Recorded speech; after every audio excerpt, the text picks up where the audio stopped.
चाललाय कुठं चाललाय तू? कोणाच्या बर्थडेला? सिद्धी.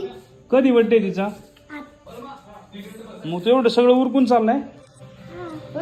सगळं मेकअप बिकअप केलाय आणि ही कार्तिकला, ह्या अभिनवला आणि परत श्लोकला घेऊन चाललाय, ह्यांना सगळ्यांना घेऊन चाललाय. मेकअप पण केलाय तू. आणि सिद्धीचा भाऊ बघ अभिनव इथे, त्याने अजून मेकअप नाही काय नाही तूच उरकतोय सगळं मेकअप बिकअप करतोय.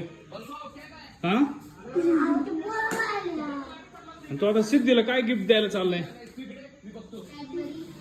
सिद्धीला काय गिफ्ट घेऊन जाणार आहे तू? दाखव सिद्धीला काय काय गिफ्ट दिलं. एक पार्ले चालवलंय आणि एक मंच कॅडबरी चालवलंय आणि ही पोरांना घेऊन जा की. हो रे, ते शूज घालून इकडे कुठं आलाय तू? हो रे.